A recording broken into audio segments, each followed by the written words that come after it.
Alex Barron is an odd figure in the IndyCar world. He's one of those drivers that some people have heard of, but very few people actually know the story of. On the surface, his career was quite unremarkable. However, once you dig just a little bit deeper, you begin to realize how interesting his career truly was. Whether it be pulling off his own spin and win at Michigan in 2003, his brutal time at Red Bull Cheever Racing in the mid-2000s, or many of the other odd stories surrounding his rather short tenure in the world of American open-wheel racing. But you gotta start somewhere, and for Alex Barron, his career started in the middle of an EF5 tornado whilst he was sitting in a flimsy mismanufactured Home Depot shed. Today, I tell the story of Alex Barron's wild rookie IndyCar season.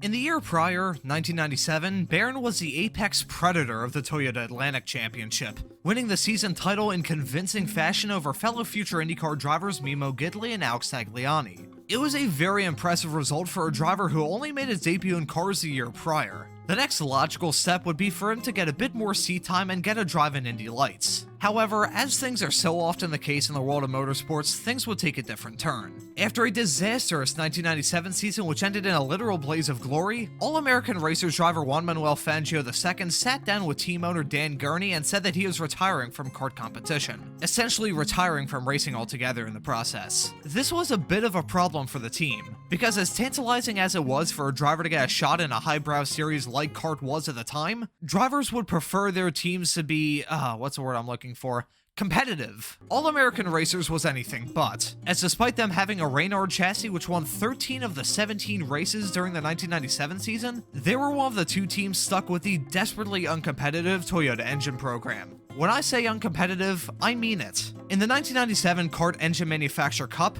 Mercedes won it, scoring 9 victories and 316 points. Honda was just behind at 290, with Ford coming in third at 230. Toyota, meanwhile, scored exactly 15. Not 215, not even 115. 15. 1-5. All-American Racers was just not a team that drivers were chomping at the bit to join. Unless you were a young American looking for his big break, that is. Alex Barron, who only 3 years prior was still in karts, was now going to partake in his first ever kart season in 1998, driving for one of the worst teams on the grid. Barron was being thrown into the deep end of the pool with an anchor tied to his leg. What made matters even worse was that he joined a very historically significant rookie class, a class which featured the likes of Tony Kanaan and Elio Castroneves. Really, the only expectation for Barron was to make it out of this season alive. Forget trial by fire. Barron was bracing for a trial by firing squad. We'll start as all seasons do and touch on the first round of the season, that being at the freshly reconfigured Homestead Miami Speedway. Barron's weekend was nondescript all round. He qualified for the race in 27th, only one spot and about 0.8 of a mile an hour off his veteran teammate PJ Jones. The only car that set a slower qualifying time was German Arndt Meyer, with last place starter and fellow rookie JJ Leto not setting a qualifying time. If you'd like to know what happened to him during his very outrageous rookie season, you could click the card on the top right. As for Barron, well, he had a boring race, but he did keep it clean, propelling him up to an 18th place finish when everything was said and done. A quiet, incident-free weekend and a top 20 result in your first ever race in anything quicker than a Toyota Atlantic was a pretty good way for the weekend to go. The same can't be said about the next race in Motegi. Barron once again qualified towards the back, starting in 28th of 30 cars. However, one silver lining to take from that result was the fact he outqualified his teammate in only his second ever race in the series. But after dodging the Toyota Bullet in Miami, it would end up hitting Barron in Japan. A gearbox issue 108 laps in would take Barron out of the race, leaving him in 24th and giving him his first DNF of the season. Long Beach a week later was a return to the good times, as after starting 22nd, Alex ended up finishing the race all the way up in 14th, grabbing his first top 15 of the season and his career. So with 3 races under his belt, things haven't been too bad. So maybe Alex Barron's rookie season may end up not being that bad at all.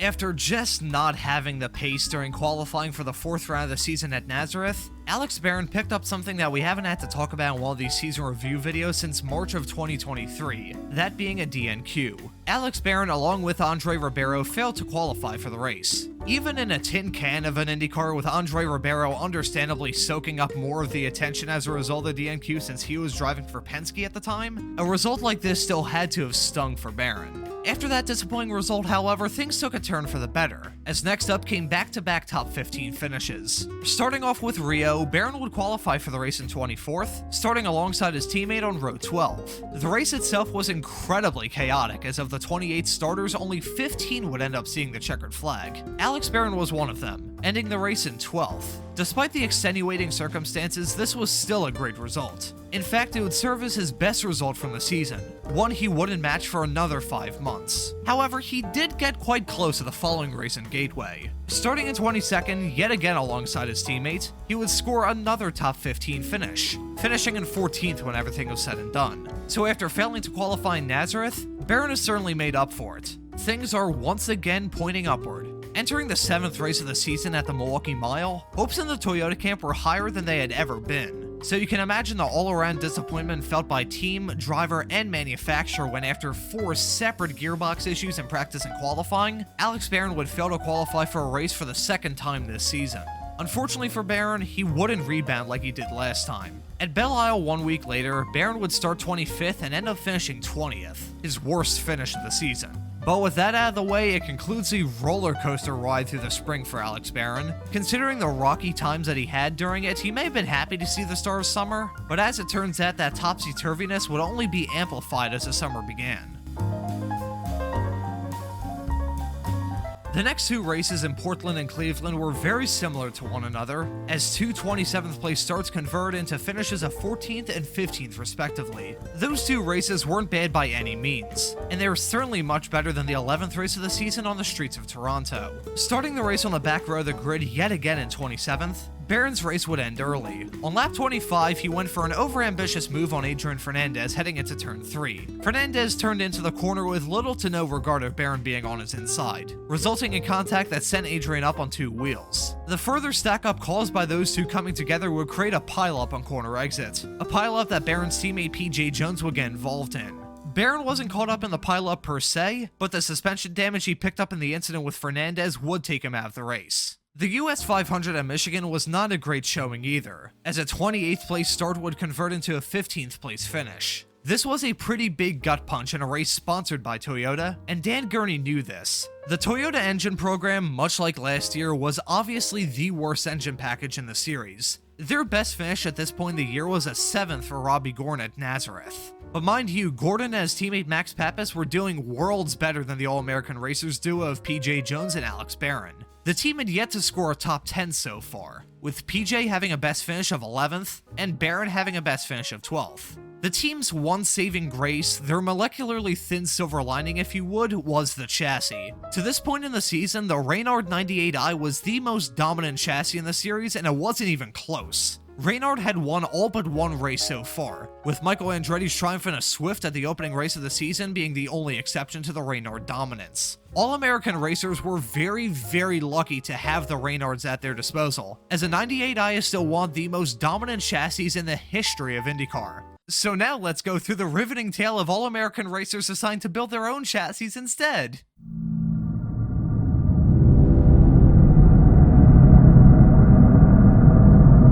Starting at the 13th race of the season in Mid-Ohio, All-American racers switched from the Reynards to the in-house Eagle 987. Considering the Reynards had a 91% win record coming into the weekend, and the Eagle was very much developed and built on a shoestring budget, this was very much the racing equivalent of jumping out of a moving car into the path of oncoming traffic for no obvious reason. Right away, the results took a hit. The All-American Racers cars would start Mid-Ohio right towards the back, with Barron in 26th and PJ Jones a last place starter in 28th. The race itself was quite chaotic, as only 17 cars ended up finishing the race. Alex Barron was one of them, albeit finishing down in 16th.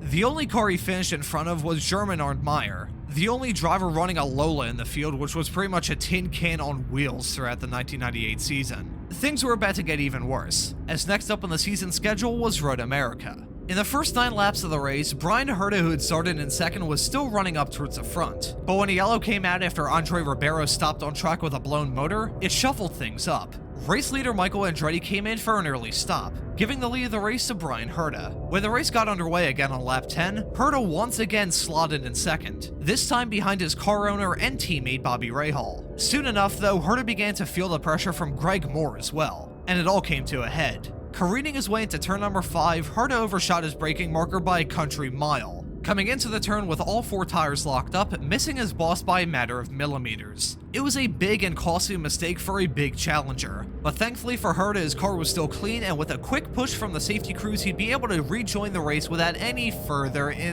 crap, you can forget everything I just said. In possibly the most infamous moment of Alex Barron's entire racing career, Barron comes out of the blue like a move you'd see on WWE's Monday Night Raw and ramps on top of Brian Herta's stopped car. Nobody even really knows how Barron got into that situation in the first place. He was in the dirt against the wall before then, but what led to that is kind of a mystery as the broadcast never even interviewed him after the fact. But probably the most important of all, Barron and Herta were both uninjured in a very scary incident. Speaking of this incident, it really started a 3-race streak from hell for Alex. Vancouver a couple of weeks later was a roller coaster ride. Firstly, there was some off-track drama heading into the race, as it was revealed that PJ Jones would be leaving the team after the Vancouver race weekend. As for Barron, he would start the race down in 27th, only ahead of Dennis Vitolo. In a race dominated by chaos and wildly different strategies, this unpredictability would actually give the lead of the race to Barron during the second half. It was the first time a Toyota had led a race since their entry as an engine supplier at the start of 1997, and was also the first time an Eagle chassis of any kind had led a race since 1981. Barron was still in the lead of the race until lap 62, when a crash all by his lonesome would take him out what could have been a breakout performance for the young American. Then the series rocked up to Laguna Seca, and despite Barron now driving alongside former F1 driver Vincenzo Sospiri at All-American Racers, nothing had really seemed to change from his side of the garage. For the 3rd race in a row, he'd be involved in a crash. This time it was under yellow, as on lap 70, Barron and Castroneves came to blows before turn 6, taking the both of them out of the race in the process. At this point, there were only 3 races left to go, and for the Barron camp, the only hope was for things to improve somewhat. I mean, hell, at this point, being able to see the checkered flag would have been an improvement. As it turns out, though, things would improve, albeit not for very long.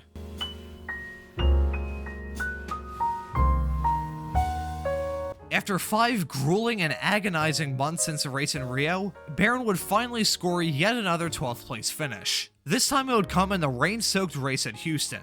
It was exactly what Barron needed, a solid result and a quiet day behind the wheel. It was so quiet, in fact, that despite having an entire video made about this race early last year, I don't remember the broadcast mentioning Barron at any point during it. But it was a good result and a shimmer of light. However, with how topsy-turvy this season has been, it should come as no surprise that things cratered back down to hell in Surfer's Paradise. Running outside the top 15 with only 3 laps left in the race, Barron spun all by his lonesome entering the second chicane, taking a one-way trip into the outside barrier and taking himself out of the race along with Michael Andretti and Richie Hearn, who hit each other slowing down behind. And then, in keeping with the theme of this season, Barron would end the year off with another bang. Only not a bang with another car, or a wall for that matter. For the final race of the season in Fontana, Barron would put his car 15th on the grid, his best start of the season by a pretty wide margin.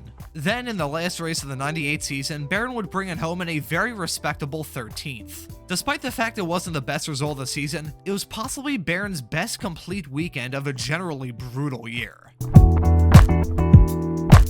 Okay, so there is a hell of a lot to unpack when it comes to this season, and also some contrasting thoughts that I have on it. Generally speaking, it was a really bad year. Barron ended up finishing 27th in season points, the last of all full-time rookies. However, when you take account all the things that happened that were working against him this year, it paints the year in a slightly more favorable light. The main point at the very beginning of this video was how Barron was being thrown into kart incredibly early.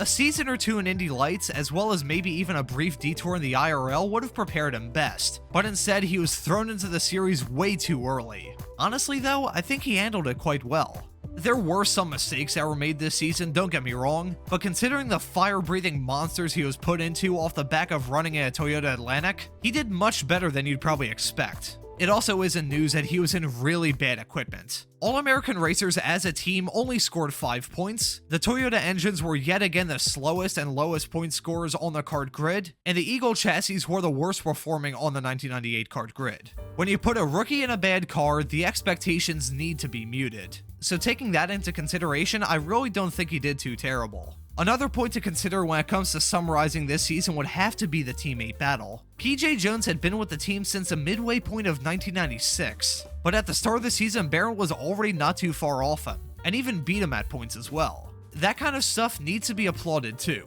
Honestly, looking back on all of it, I'm quite conflicted onto how to think about this season. Taking everything into account, it wasn't good, nor bad, nor mediocre for that matter. This rookie season for Barron is all of those, but yet none of them at the same time. I feel like that description doesn't make a whole lot of sense, but at the same time, some of you probably know exactly what I'm on about. With 0 top 10s, 8 top 15s, 6 DNFs, 2 DNQs, 12 lap sled, an average start of 25th, an average finish of 17.5, a best finish of 12th, and a 27th place points finish, Alex Barron's rookie season may seem bad on the surface, but when you look a little bit deeper, you realize that he did alright with the cards that he was dealt. Thank you all for watching, and have a great afternoon.